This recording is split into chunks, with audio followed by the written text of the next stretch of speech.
Olá pessoal, bem-vindos a mais uma aula, né? Dessa vez agora nós vamos montar as camadas da rede neural artificial e botar ela para treinar, tá? Nós vamos ter duas camadas de entrada, vamos ter uma camada de entrada, somente uma camada de entrada com dois neurônios, tá? E vão ter funções de ativação, tá? Existem várias funções de ativação, né? E essas funções de ativação, imagina que são funções, ou seja, modelo de regressão, tá? Existe, por exemplo, a ReLU, a sigmoide, né? Igual aqui, ó, vou mostrar aqui para vocês, ó. Tem a ReLU, tem a sigmoidal, tem a softmax, tem a softplus, então tem todas essas daí, tá? Aqui eu já posso até mostrar também, não tem problema, né? Aqui vamos rodar aqui esse model sequential, porque do que é esse sequencial aqui? Significa que ele vai varrer linha por linha, tá? Ele vai fazer essas contas linha por linha, tá? Árvore por árvore, ok? Ele vai no sentido das linhas, tá? Então isso que quer dizer esse modelo. Então, né, eu vou copiar esse modelo aqui e vamos aqui para o nossa IDLE, Python Shell, aperta Enter, ok. Então eu atribuí a este modelo, nessa variável modelo, que a rede que eu quero treinar é do tipo sequencial, né? E utilizando a biblioteca Keras, né, que tem essa função aqui sequencial. E o Keras, lembrando que o Keras ele acessa, né, ele trabalha com o TensorFlow, ok? Trabalha dentro, ele é como se ele usa o TensorFlow para treinar as redes neurais artificiais. Só que o Keras ajuda a gente a ter que escrever menos linhas de código do que se fosse fazer propriamente dito no TensorFlow, tá? Então, de forma bem resumida, é isso daí. Então aqui, ó, agora nós vamos as primeiras dois neurônios, tá?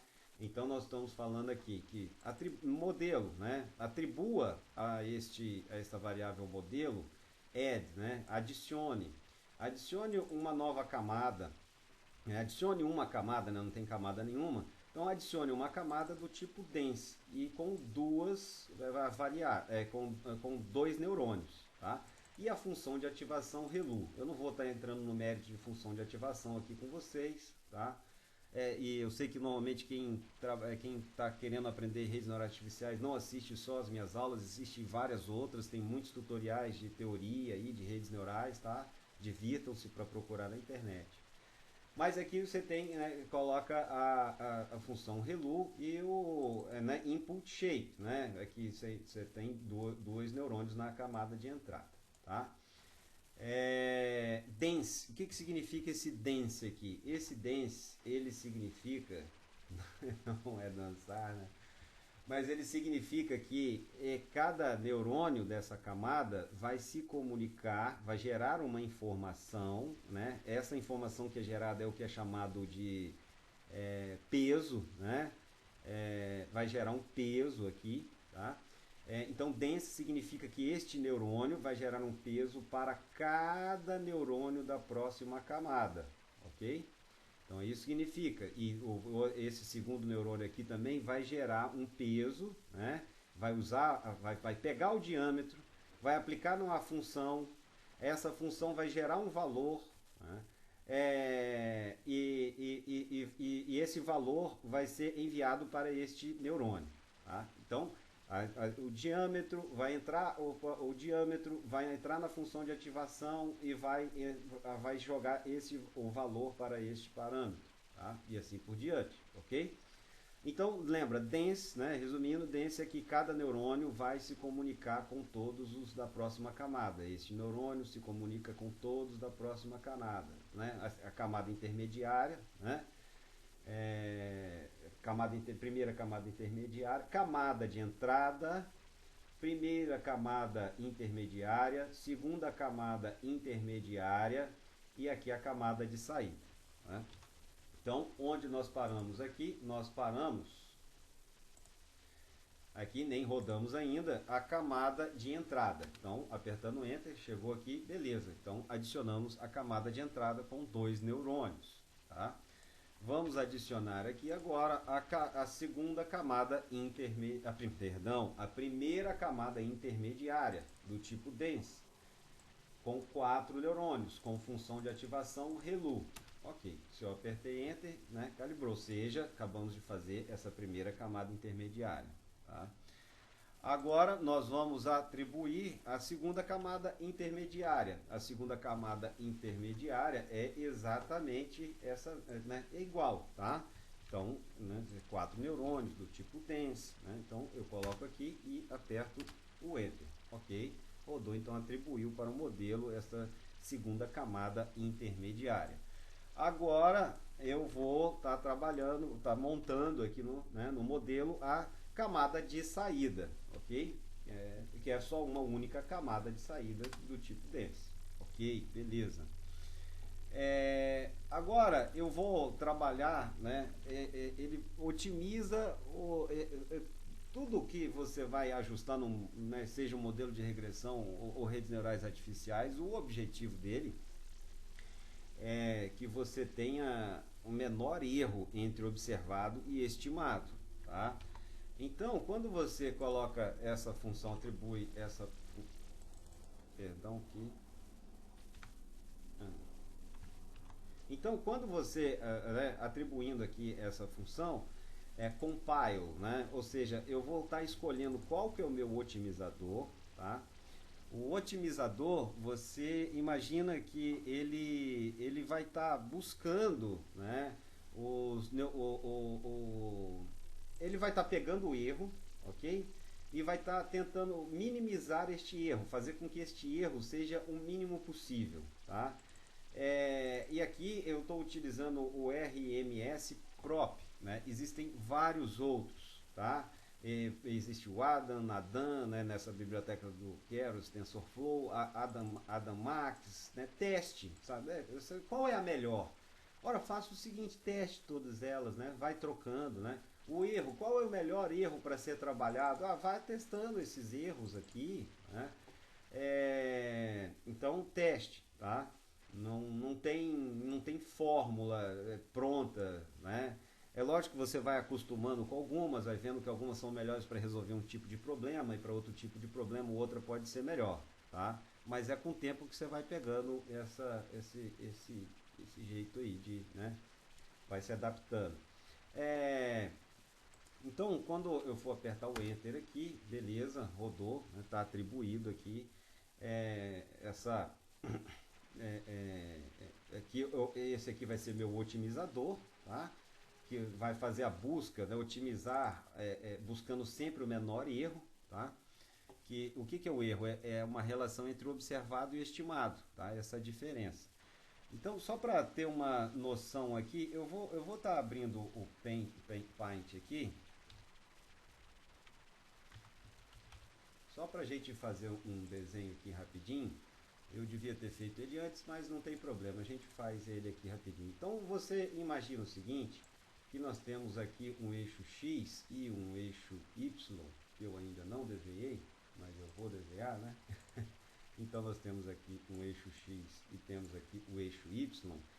E aí aqui você tem, por exemplo, o erro, né? E aqui você tem o loop, né?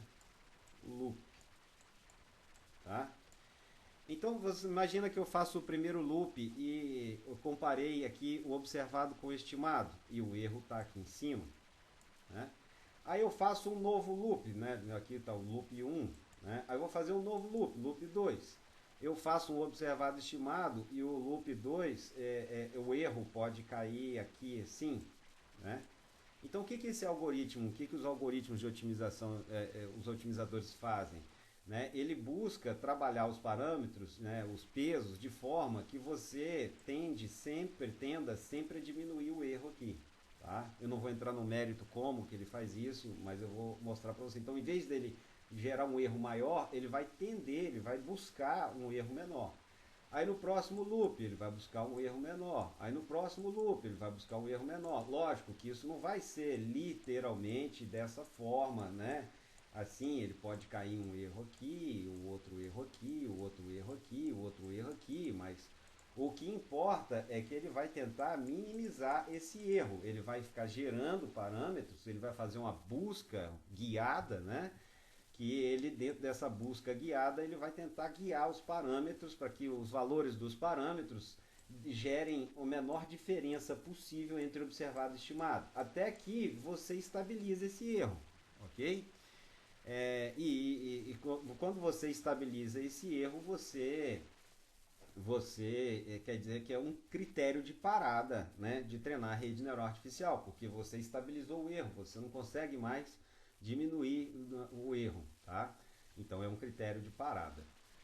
Beleza, essa aula acho que vai acabar ficando um pouquinho maior mesmo, não tem problema, só espero que eu não tenha que dividir ela depois. Já trabalhamos isso. Agora nós vamos treinar a rede neural de fato, tá?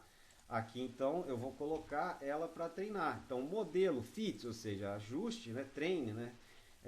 O que eu vou usar aqui como variável, minha variável de treino x, minha variável de y de treino, tá? Quantas épocas, né? São aqueles loops, eu vou colocar 100 épocas, ok? Verbose 2, depois a gente discute verbose. Callbacks. Callbacks é exatamente aquela questão de entender que o erro não está diminuindo mais, o erro entrou em uma estabilidade, tá? Que eu uso aqui, o callbacks é early stopping, tá? Ou seja, se o erro estabilizar antes de 100 loops, né? Antes de 100 épocas, se o erro estabilizar antes de 100 épocas, né? Qual o erro? Esse erro loss, quem é esse erro loss? Pelo mínimo quadrado, né? O erro do mínimo no quadrado, né? Que no final média do erro quadrado, né? No final é sempre esses erros eles envolvem variância e desvio padrão e erro padrão da média, tá? É, não é exatamente a mesma coisa, mas tem a ver com isso, né? Você vai ver que a fórmula, o que ele quer representar na fórmula do erro é basicamente isso. E voltando é a diferença entre observado e estimado. Então utilize esse erro aqui, né? Analise esse erro para ver se ele está entrando em estabilidade ou não, né? Então aqui a gente vai ele está treinando, tá vendo? As épocas, ó. Ele treinou na 38ª época, ele considerou pelo erro, né, que o erro estava estável, então ele parou, né? Ou seja, ele não chegou na centésima época, tá? Então aqui treinou o modelo, ok? Tá treinado, não tem erro.